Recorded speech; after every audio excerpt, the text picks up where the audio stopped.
Okay, we're back. We're back. We're closing our session episode 3 of Rodney Washington and his experiences and what he's done. We talked about the childhood and coming back into the school, and now as an adult with a family. We want to get him the information and share with you. We have a basic information when we talk about our life stories and the adventures, as well as what led us up to what we do now and the impact we have on our community and in our lives. We believe in leaving legacies, and legacies make a difference in not only our lives but people around us. So, Rodney, as we pick up on our final episode, you explained that with the technical school, they then got exposed to we call it a network marketing, which your education was of growth and how to be a businessman, and then the family. When the family came. Now, as you get into the family, at that time you was in Irving, Texas, but you came back to Houston. Came back to Houston. What brought you back to Houston? I had to make a little money so I can bring my little girl in the world.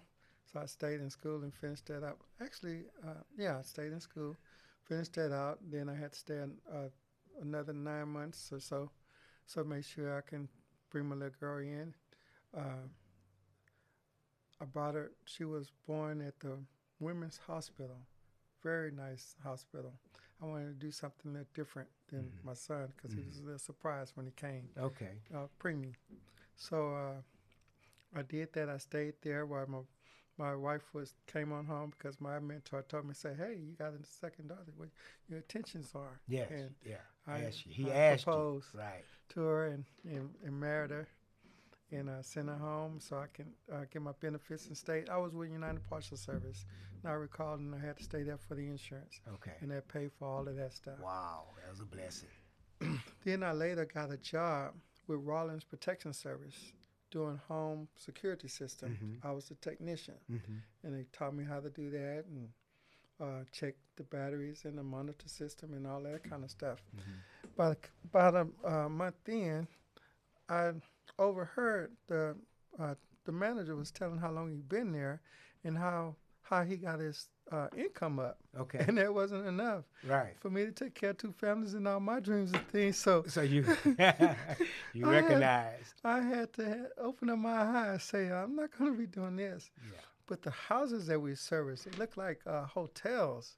The great big old houses, 3,000 square foot to 7,000 square foot home. Sure. And You got go exposed to that. Walk in there and look around there. Mostly all of them had a home office for tax deduction and tax purposes. I said, wow. Opened up my eyes. I was learning a whole lot. So I had to finish that up. I resigned from that, and I was coming home and had to transfer because I still had the part-time job with United Parcel Service, Right. and I got to transfer to Houston. Right.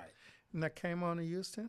And before I got in that truck and started doing all those packages at Christmas time, because I was working on conveyor belts and moving all that stuff, I had a chance to sell cable TV service. Okay. That was fairly new. That was very that time, new. right? Coming to the marketplace. Very new. Wow. And they was trying to sell, so we went from $50 a day plus our sales to $100 a day, and plus bonus sales. Right. And I did that, made some good money with that. Sure, absolutely. And later I found a lady approached me for some reason or another that she asked me about, I told her I had a family, and she was surprised, and she said, have I set up a financial plan? And I set an appointment with her, and she found out that I had a small little $25,000 insurance policy and $5,000 on my kids, and I was paying $75 or so a month. And was that through the job, or was that outside? That's outside. Outside policy. Outside okay, policy. So you that policy, got it. So she told me she can give me the same thing, put $250,000 on me and my wife, and $10,000 on my kids, and I was paying out. I think it was $30 a month. So that was a company called By Term Investor Different Company, A.L. Williams. Yeah, what you call a no-brainer. No-brainer.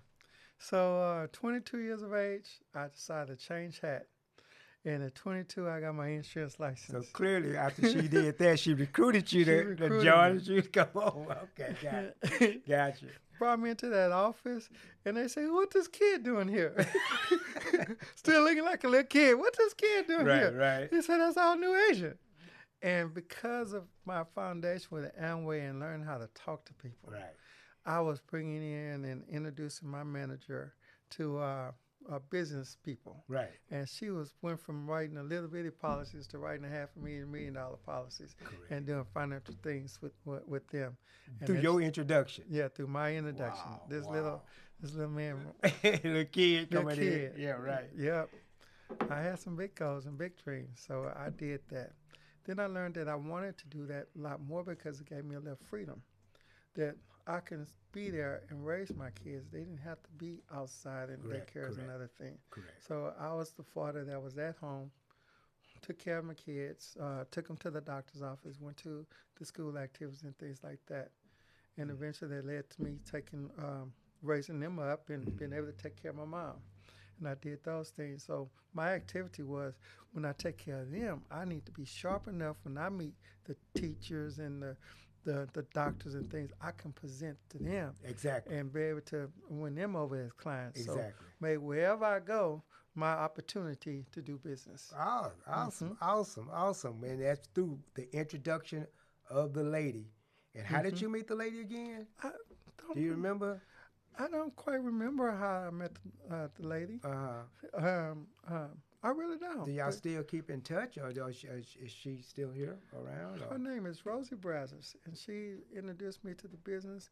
And just last month, her husband, I recruited him into the business. You were telling me that. Yeah. Back into the business. Mm-hmm. The full circle. Full circle. Now they're part of my team. Yes. Is she still? She's not. Okay. I got you. Back going yet. Right. She has some health but challenges. The husband, but has made his commitment to you. Mm-hmm. That's just how life works. And, man, things that we do that influences us, that we get to God that allows us to be back to influence them. Mm-hmm. And that's what your profession is. And so your profession in the financial services has been how long now? Oh, since 1988. So I guess that's maybe 35 years or so. Somewhere off in there. Right. Long time. I never start counting years because I've been 35 forever. Yeah, I got that. we all have, thank goodness.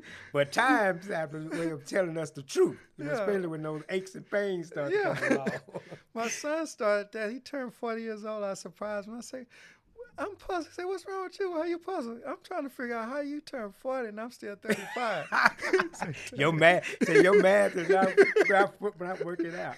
So if it's fair to say that your children, all they know based on your exposure is you being in the financial services. Yes. Doing what you've been doing all your career. Yes. So it's really been the career that signifies who you are and what you've been doing.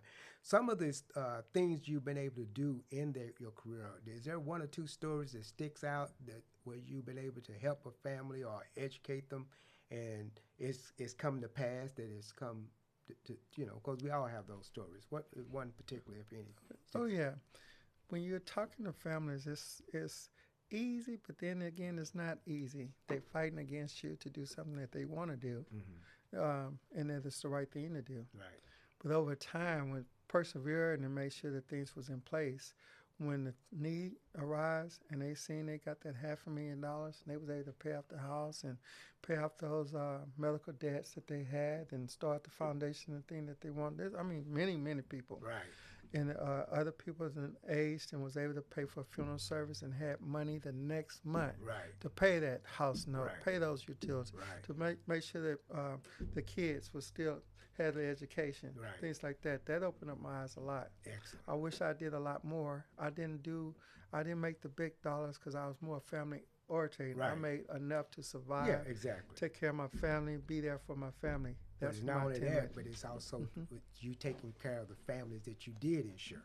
You don't have to have all of the big money, and that's good that we can. But there are so many people underserved out there that need the same information and education, whether they're able to buy big or small. The bottom line is, and people used to ask me, and I'm just closing with this, what's the best insurance policy you can have? Whether you have a big policy, the $1 million policy, or the small, we consider as burial policy. I basically tell them the best policy you can have is the one enforced when you die. I would agree with you 100%. The one that's enforced. Enforced, because you can start big and it not be there in the time you need it, and it was sounding good.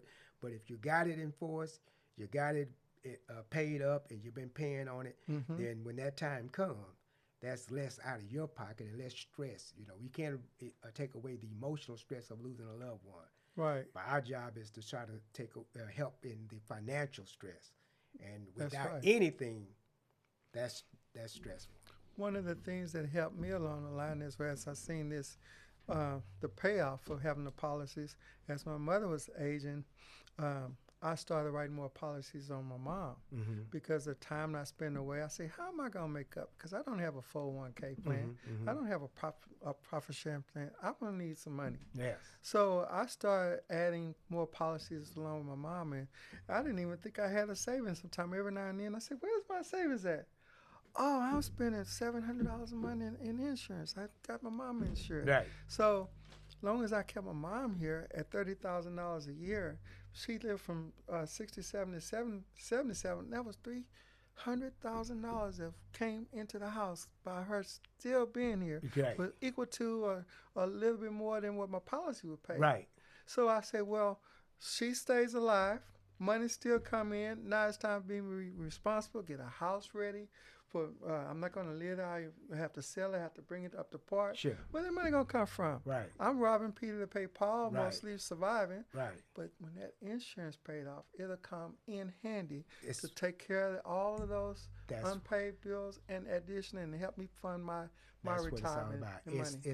We consider it as a guarantee. It's a guarantee. It's just a guarantee. It's just hopefully no time soon, as they say, but we preparing ourselves.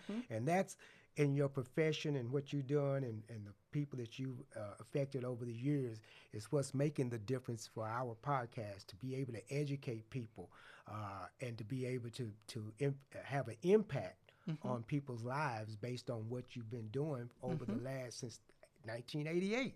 So, you know, that in itself is a testament to what you've been able to do and accomplish. And for our audience to chime in and stick with us as we talk about the future of finance and your financial stability. Where are you? Have you made the plans? Those are the things we want to continue to impact on not only our lives, but the lives of our people or people that trust us to come in and do the business. What do you see yourself 2 years from now, Rodney? Oh, man, what it took me over 30 years to do financially, in 2 years, I'll probably do 3 times that financially and build up my retirement. Matter of fact, this is a fun business. I enjoy doing it every day. Right. Matter of fact, I was trying to mentor other people in doing it, but I say I'm not reaching out as far as I want to. Right. And I found a new way to present things to people. Okay. We used to invite them to meetings and Right. to have an educational thing. But our business is plain and simple. Right. We sell money. Yes. And we sell money at a discount. Yeah. And you're going to need this money. Right. So everyone goes to work for life 3 necessities: food, clothes, and shelter. Correct. You have to have those things. The Bible says if you don't work, you don't eat. Right. And when Adam discovered that, when God called him, say, Adam, where are you? Right. He said, I'm hiding. Why? Why you hiding?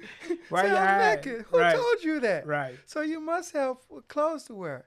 And you have to have a place to lay your head. Correct. And that all comes from you working. Yes. As long as you work, you pay. Yes. The question is, when you stop working, who's going to pay those bills? Where those bills going to come from? Right. That's your lifestyle. Right. Where the money going to come from? Right.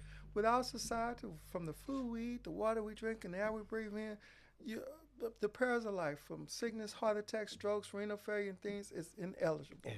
And when that happens, do you have your house in order? Are your cars paid off? Or your house paid off? Is the education fund there? Or are you still working on it? Correct. I underwrite the time it takes you to get there. If you fall sick, I pay 5 times your income. If you pay away, I make sure everything is paid off, and your family have a continued income to pay for those things. Correct. When you're ready to retire, you have a decent retirement because you put away 20%. Listen, and when you educating your kids, you got to put 5% for that. They go to school, you have funds. If they don't go to school, enjoy yourself. That's your money. Right, exactly. That's your money. Exactly. When you do those four cornerstones in life, you're set. You can travel the world, play the basketball at any. If you cripple yourself, you paid. If you hurt, if unforeseen someone else hurt you, you paid. If you pass away, your family is paid. And you got money for the long haul. When you're 65, it's built up, and you got it squared away. Excellent information. Rodney, how can our audience get in touch with you? Man, you'll see right over my head. My phone number will be 713-637-9487. I'm a fun person to work with. If I like you, you like me, we'll do business, and we'll probably travel the world together. Well, Rodney, we thank you again for coming in, man. I appreciate you. We want to also close and let you know there are going to be more, but we want to close our session 3 with Mastermind Wisdom and Mindset for Millionaires. All right. Remember, Mastermind Wisdom for winners, a millionaire mindset. Remember, you're going to think bigger, move smarter, and win daily. Thank you very much. Have a good